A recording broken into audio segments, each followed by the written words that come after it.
Fuck. Brett Davenport, everybody, is next. Yes! Thank you. There we go. Let the bass drop. There we go. All right. Hey, give it up for yourselves, huh? Thanks for coming out. You're in a dark room in a strip mall next to a 7-Eleven. Watching us. Good for you. You'll make it home okay. I feel pretty confident. Don't worry. Brant, give it up for Brant, huh? I was also in the Power Ranger line. Yeah, at Express. Yeah. Same story. Couldn't really do anything about it, but just ask him. This one girl, Tina, she would come in every Friday and just jack a bunch of shit. You have to stand there and be like, can you help? Can I help you? And she'd be like, nah, I'm good. I'd be like, all right, see you next Friday. You'll have to forgive me. I'm a touch hungover, okay? But I think I struck the right balance of weed and caffeine today. I should be okay. I should still give it an entertaining show. It was my birthday. Yeah, keep it going. I got time to party. Thank you. Yeah, I cannot party like I used to. Holy shit. I had 3 margaritas and I feel like death. 3 margaritas. I used to smoke crack and bounce back. That's no joke. I used to smoke crack and bounce back the next day. Bounce back is a generous term for what, I mean, yeah, I hung in there the next day. I was still around, but I feel very similar to when I smoked crack, you know? You're probably surprised, but you smoke crack? You don't look like a guy, or maybe I do. Maybe you're like, no, you look like a scumbag. You look like a mangy scumbag. This is my getting to know you material. I figured I should lead with the crack. And my birthday.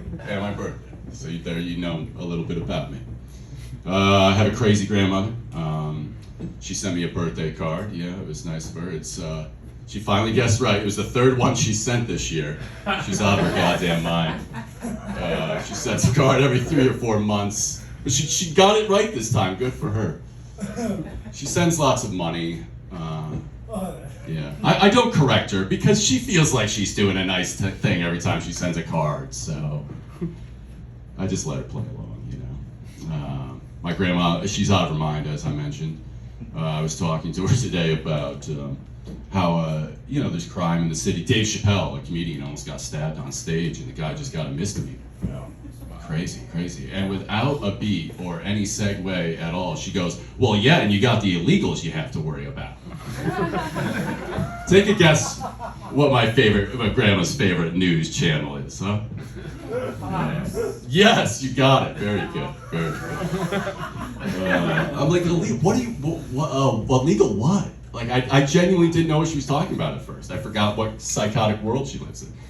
But you got to entertain psychotic people. Comedians, we have to maintain relationships with the crazy people in our lives because of the material, right? I mean, great material. You got to play along. Just have that conversation. Just play along, you know.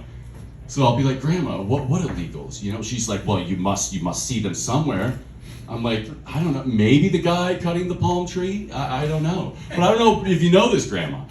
But if palm trees don't get pruned, the husks crash down on people and they can cause real damage. I don't know if you know that, but husks from palm trees, if they're unkempt, crash down on people and it could cause concussions, all sorts of things. So these illegals are saving my life, Grandma. How do you like that? Jesus. Yeah, well, it's my, you know, I play around with my grandma, like I said. You know, she asked me about conspiracy theories here in Hollywood. So she's like, Brett, I heard about this deal where the Hollywood elites, to maintain their virility and power in Hollywood, they're getting blood transfusions from little children they're snatching off the streets. I was like, that one's true, Grandma. That one's true. I haven't had my blood transfusion. That's why I'm not a big star yet. But I've gotten a point. Don't worry. It's just tough. It's Hollywood. You got to know somebody. But I'll get my kid's blood transfusion. Be a big star in no time. Yeah, so my birthday, if it wasn't for my girlfriend, my birthday, I wouldn't even give a shit. I don't even know if I'd smoke crack, maybe, I don't know. No, I wouldn't celebrate my birthday the way my girlfriend does. But Anybody in relationships? Relationships? Anyone? Yeah. Yeah. Mostly single people. Single? Yeah. Single. Yeah. So, what, asexual? What's going on? Not in relationships or? Yeah. So I'm in an interracial relationship. Yeah, black woman. Not to brag or anything. Just what it is. So I get invited to the cookouts. Yeah, not bragging. Just saying how it is. And sometimes the cookouts, they're a birthday celebration, you know? And I don't know if a lot of the white people in the room know this, but did you know that black people have a different happy birthday song? Yeah. So much better than ours.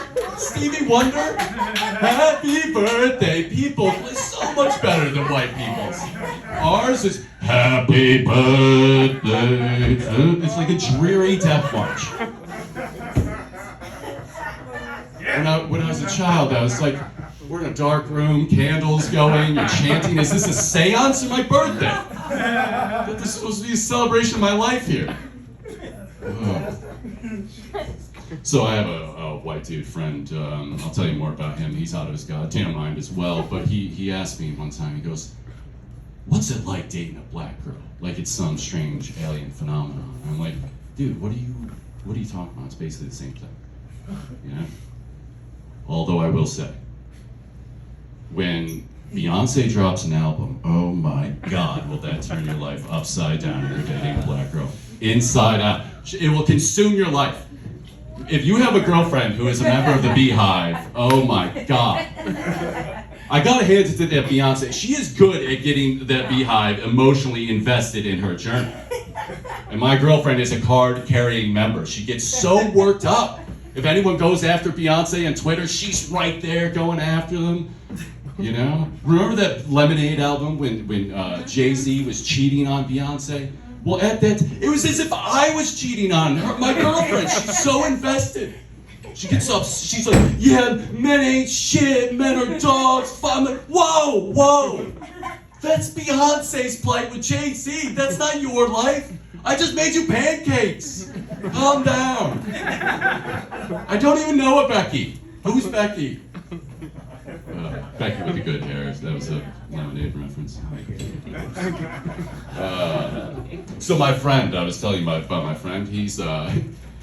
Does anyone have a friend who is currently a life coach who has no business telling anyone about life, giving them advice, guidance, none of that? Oh my God, he's a life coach. He was unemployed for a year and a half prior to becoming a life coach. He was a bartender before that. But he has this inflated sense of confidence as a human being because he scored big on these NFTs and these Bitcoins. So he thinks he's now in a position to charge people obscene amounts of money to give them fairly basic guidance about their lives. He offers to do it, and he offers to do it for free. You know, he's such a nice guy. So we do life coaching sessions, you know, from time to time. And he goes, Brett, now how did you meet your girlfriend? You were telling me the story that you went up to her at an event and you started talking to her, right? And I was like, yeah. He's like, so you see, is what you did there is you use your unique set of skills, your voice, to get you what you wanted. That's the strategy you employed. And I was like, I guess so. Didn't really think about it like that. He goes, so what we're gonna do is do the same strategy to get you the career you deserve. Now you got that voice. You ever think about being the movie trailer guy? I was like, yeah, unfortunately, not 2004 anymore, so that job doesn't exist. You know? Think about it. That guy, movie trailer guy, he died. And they just never replaced him. Think about it. You never hear, in a world, anymore. Do you ever hear that? Do you ever hear, this summer, Brad Pitt? No, you don't hear that anymore. So that job doesn't exist. Do you have anything else? He's like, well, Hollywood, The Voice, not bad looking guy. You ever think about being a movie star? Now that you mention it, I moved to Hollywood for some reason. Yeah, go be a movie. Okay, I'll just go do you know who I talk to? Or Jesus Christ. Like I have Batman just sitting on hold for me and I come here to these dark rooms to humble myself, be a man of the people. I was like, so no, dude. Can I give you some advice? Advice isn't saying to someone who's failed at something, oh, dude, you know, you should have done good at that. Life would have been so much better for you. You just succeeded. How about you don't give advice anymore? How about that advice? I said, so what else you got for me, man? And like I said, he is like an NFT mercenary from hell. He is like a deranged door-to-door salesman with these fucking Bitcoins and these NFTs. He'll just fucking roll up on someone, unsuspecting, with his phone out to his Robinhood account, just all fucking aggressive, like, yo, bro, you see here, I bought, look at, I bought blah blah blah coin in 2019. It only goes up, bro. It only goes up. Do I need to do the math for you? Do you like money? Maybe you don't want in. Maybe you don't want money. Maybe you don't want in. I don't know. I'm like, dude, I want in. But 2019 was a lifetime ago. It's too late for me. I can't get in on your fucking blah blah blah coin. It's too late. He goes, bro, you're seeing it all wrong. You see, you gotta just get people to buy in at a higher price and see the value of the coin, you know? I was like a pyramid scheme? He's like, bro, how is this a pyramid? He gets so fired up. He's like, bro, tell me how this is a pyramid scheme. Okay, so I got in at 2019. I got in early. I had the knowledge and the foresight. You didn't. Don't get mad at me, bro. And then more people bought in, right? And more people, and I got money, and then you got in like here, bro. Okay? So you need to get in. You need to get people up here and like here to buy. How is this a pyramid scheme, bro? Huh? Tell me how this is a pyramid scheme. That's my friend. All right, well, that's my time, ladies and gentlemen. Maybe you can check out my friend. He'll give you great advice. All right, take care.